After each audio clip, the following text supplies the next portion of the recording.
Honorable Speaker, the Honorable Prime Minister, Honorable Deputy Prime Ministers, Honorable Ministers, or Assistant Ministers, Leader of the Opposition, Member of Parliament, members of the public sitting in the public gallery. I also welcome those who are watching from the comfort of their homes through live stream. Honorable Speaker, allow me, sir, to first respond to Honorable Albik Marad's comment yesterday regarding the current lack of a structured pathway for our elite athletes from the Coca-Cola Games to representing Fiji at the international level. Honorable Speaker, as I've already informed this House, Cabinet has approved the ongoing review of the Fiji National Sports Commission. As part of this review, we will establish the Fiji Institute of Sports, a crucial missing link in nurturing elite talent and providing a seamless progression to national and international representation. Honorable Speaker, today I rise before this esteemed House with a heavy heart to address the tragic passing of one of Fiji's most promising young athletes, Ubaid Haida, formerly known as Nathan Singh. Mr. Haida was a gifted boxer, carried with him the dreams of his family, supporters, and the nation. His untimely death in November 2024 sent ripples of grief through the Fijian sporting community. This loss is not only a blow to the sport of boxing, but to the country as a whole. Honorable Speaker, government has not forgotten the gravity of what occurred, nor has it turned a blind eye to the need for accountability and reform. The tragic loss of Ubaid Haida remains a matter of national importance. We owe it to his family, the boxing community, the Fijian people to present the findings of the Commission of Inquiry, address issues raised, and ensure that all necessary actions are taken to safeguard our athletes.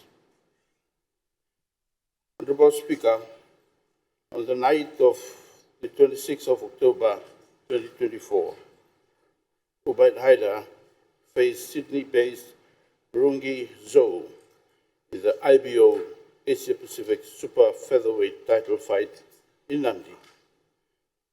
Mr. Haida fought bravely, but lost by technical knockout. Soon after the match, he collapsed and was rushed to Lotoka Espan Hospital in critical condition. Despite the tireless efforts of the medical team, he succumbed to his injuries in November 2024. His passing is an immense loss to the boxing fraternity and to Fiji, a nation proud of its sporting sons and daughters. Honorable Speaker, recognizing the seriousness of the incident and its implications, government promptly established a commission of inquiry.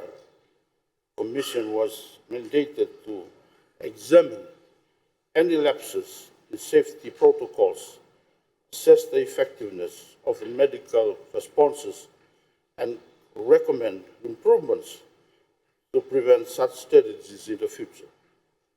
Despite delays due to the unavailability of key witnesses, the Commission has concluded its investigation, and I now present the key findings of it to this House. Key findings of the inquiry. In pre-fight medical checks, Ubaid Haida underwent standard pre-fight medical examinations, which did not identify any concerning issues. However, the inquiry recommends more robust neurological screenings for high-risk bouts. On fight protocols and response, the referee acted according to international standards, stopping the fight under the TKO rule, and medical personnel attended to Ubaid Haida's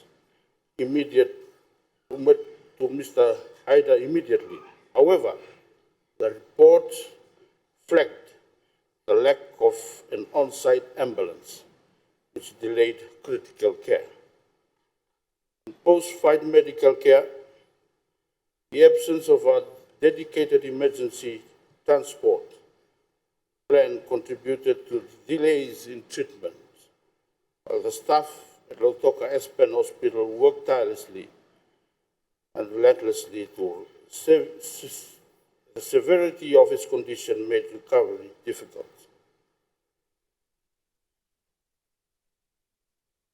On regulatory gaps, the inquiry calls for stricter boxing regulations, including mandatory post-fight brain scans for fighters involved in knockouts or TKO losses. On education and awareness, there is a pressing need for better education among trainers, referees, and medical staff to recognize early signs of head trauma. Continuous professional development is essential.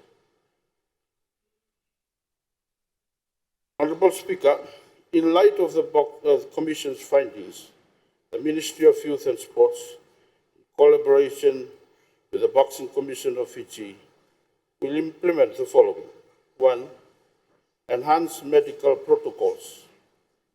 Mandatory pre-fight MRI or CT scans for fighters in national and international bouts. Post-fight evaluations for all knockouts or TKO outcomes. And an improved ringside emergency preparedness. 2. On regulatory reforms, stricter safety standards for professional boxing and a regular compliance audits to align with international best practices. 3rd, on medical infrastructure improvements, ambulance availability at all major combat sporting events is a must and will be adhered to very strictly. Presence of trauma specialists or neurosurgeons during high-risk fights should be available. Investment in ringside medical equipment and support. 4th, on education and awareness, national campaigns on the risks of combat sports should be done more openly to all boxers. Concussion management training for referees, coaches, and ringside staff. There should be a continuous education on trauma detection and prevention. 5th, on athlete support and well-being. Mental health and counseling support for athletes should be supported, and a retirement and transition planning for boxers at risk of long-term health complications. In conclusions, Honourable Speaker, Mr. Ubaid Haidar's tragic death is a sobering reminder of the risk in combat sports. While we cannot undo the pain of his passing, we can honour his memory by ensuring that such an incident does not happen again. Government is unwavering in its commitment to athlete safety and sports development. We will take every necessary step to ensure that Fiji's sporting landscape is not only one of excellence, but of safety and responsibility. Let Ubaid Haidar's legacy be one of courage, inspiration, and reform. May his soul rest in eternal peace, and may his name be etched forever in Fiji's sporting history. I thank you, Honourable Speaker.